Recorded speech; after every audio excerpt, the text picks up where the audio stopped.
ចាសូមជម្រាបសួរលោកតាលោកយាយអ៊ំពូមីងលោកគ្រូអ្នកគ្រូក៏ដូចជាកូនកូនកុមារទាំងអស់គ្នាសុខទុក្ខយ៉ាងណាដែរចាសង្ឃឹមថាលោកអ្នកសុខសប្បាយទាំងអស់គ្នាចាមួយរយៈនេះបើសិនជាលោកអ្នកតាមដានព័ត៌មានជាពិសេសនៅក្នុង Facebook ឬក៏នៅក្នុង TikTok យើងឃើញថាមានព័ត៌មានអវិជ្ជមានជាច្រើនតាក់ទងជាពិសេសនោះអំពើហិង្សា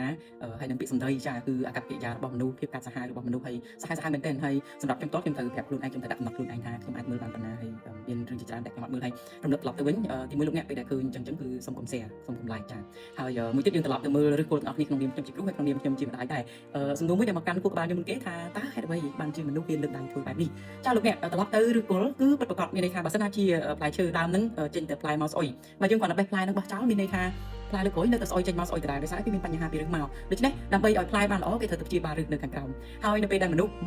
ុស្សចាស់ដែលគាត់ហ៊ានប្រើអំពើហិង្សាវាយដំទាត់ធាក់អាក្រក់បែបនេះគឺតាក់ទងអំពីបរិយាកាសឬគល់នៃការដែលគាត់កើតមកបរិយាកាសដែលគាត់រស់នៅជាពិសេសតាំងពីនៅក្មេងខ្ញុំចាំខ្ញុំបានទៅកាន់ភូមិមួយតែខ្ញុំអាសាទៅហើយគេនៅពេលនោះជីតាដែលគាត់កំពុងមើលចៅហើយចៅហ្នឹងអាយុប្រហែលជាមួយខួបហើយអីដែលគាត់ឲ្យលេងនោះគឺគាត់ឲ្យចៅហ្នឹងចាប់កតុយកូនទានៅពោះហ្នឹងហើយវីកូនទានេះជួយអូយខ្ញុំមិនដឹងកូនទាមិនដឹងខ្ញុំនិយាយកូនទាចំមកទីហើយអ្វីដែលសំខាន់នៅក្នុងរូបភាពដែលខ្ញុំឃើញគឺកំពុងតែចៅហ្នឹងកាត់បាច់មកមិនទាន់នឹងដើរត្រង់ផ្លូវហងចេះប្រើអំពើហិង្សាហើយក៏វីទៀតហើយខ្ញុំទៅលើក្រោយមកទៀតកូននោះប្រហែលអាយុ2ឆ្នាំលេងស្រាប់តែកូនឆ្កែចាកូនឆ្កែវាចាប់កតុយឆ្កែហ្នឹងវីហ្មងឆ្កែនោះស្អីញ៉ិហ្នឹងឯងហើយចាស់តែដៃថាអូល្អមែនទែនអូយលោកតាលោកអង្គពូមីខ្ញុំចាប់កាក់បេះដូងហើយខ្ញុំបានប្រាប់គាត់ថាអានឹងអត់ទេអត់ធ្វើចឹងទេសត្វទាំងអស់ហ្នឹងអត់ធ្វើចឹងដាក់សត្វទេហើយគាត់ហ្នឹងបានវាសត្វហ្នឹងចាលោកអ្នកទាំងអស់នេះគឺសិតតែជាបញ្ហាមួយដែលយើងកំពុងតែសង្កត់នៅក្នុងចិត្តរបស់ក្មេងពីអំពើហិង្សាពីការធ្វើបាបឥឡូវគាត់ធ្វើបាបពីមុនគាត់ធ្វើបាបទៀតបន្តមកគាត់ធ្វើបាបឆ្កែហើយតិចគាត់នឹងធំល្មមគាត់អាចវាយគាត់ធ្វើបាបពីទៀតដែរ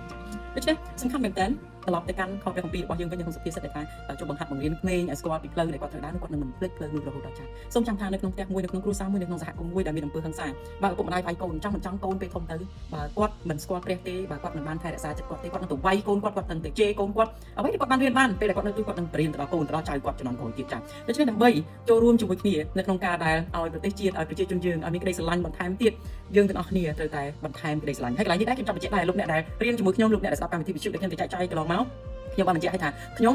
គ្រប់គ្រងការអប់រំតាមបែបវិជ្ជមានលោកអ្នកការអប់រំតាមបែបវិជ្ជមានមានន័យថាយើងព្រៀនបដៅអប់រំកូនយើងទាំងអស់ប៉ុន្តែមិនមែនប្រើអំពើហិង្សាមិនថារាងកាយមិនថាពាក្យសម្ដីនោះទេហើយសូមចាប់ខ្ញុំនិយាយឲ្យទាន់គឺមិនមែនមានន័យថាគ្រប់គ្រងកូនយើងឲ្យធ្វើខុសនោះទេមិនមែនទេយើងប្រដៅយើងតម្រង់យើងអប់រំកូនយើងប៉ុន្តែដោយសន្តិវិធីឲ្យស្គាល់ខុសត្រូវបញ្យលឲ្យមានហេតុមានផលច្បាស់លាស់ចា៎កុំងាកខ្វាប់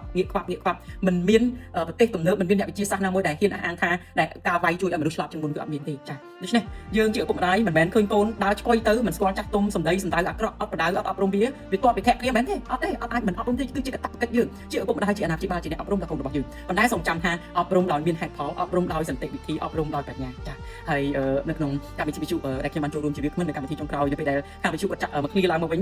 ញជាសំណួរមួយដែលខ្ញុំអង្គុយស្ដាប់ទៅខ្ញុំសើចថាតើយើងមានការអត់ធ្មត់ប៉ុណ្ណានៅក្នុងការដែលយើងអង្គុយស្ដាប់កូនរបស់យើងរៀបរាប់ប្រាប់យើងជាច្រើនដងនៅពេលដែលយើងក្នុងនាមជាមនុស្សចាស់ក្នុងនាមជាអាណាព្យាបាលជាឪពុកម្ដាយជួនកាលយើងខ្វះការអត់ធ្មត់នៅក្នុងការដែលស្ដាប់សាច់រឿងពីកូនរបស់យើងដែរចា៎ដូច្នេះសូមបន្តនៅក្នុងការដែលអប់រំកូនចៅរបស់យើងជំនាន់ក្រោយឲ្យស្គាល់ត្រូវឲ្យស្គាល់ខុសអប់រំគេឲ្យស្គាល់ពីអ្វីដែលគេគួរធ្វើអ្វីដែលគេមិនគួរធ្វើចា៎ហើយសូមអនុវត្តនៅការអប់រំដោយវិជ្ជមានដោយសន្តិវិធីសូមពន្យល់ឲ្យច្បាស់បង្រៀនឲ្យច្បាស់អប់រំឲ្យច្បាស់ដល់ពួកគេកុំឲ្យចំណាយនៅក្នុងការដែលអប់រំដល់កូនចៅរបស់យើងនោះឡើយចា៎សូមអរគុណប្រទានពរដល់លោកអ្នកទាំងអស់គ្នាយើងកំពុងតែនៅទុកមួយជាមួយគ្នាទេក្នុងនាមជាគ្រូក៏ដូចជាម្ដាយចា៎ខ្ញុំក៏ជាម្ដាយជាអាណាព្យាបាលហើយយើងត្រូវការប្រាជ្ញាពីព្រះអង្គយើងនឹងមិននឿយណាយនៅក្នុងការអប់រំកូនយើងនឹងមិនអស់សង្ឃឹមនោះឡើយពីព្រោះយើងមានព្រះដែលគង់នៅជាមួយព្រះអង្គចាប់ជួយយើងចា៎សូមអរគុណប្រទានពរសូមអរគុណ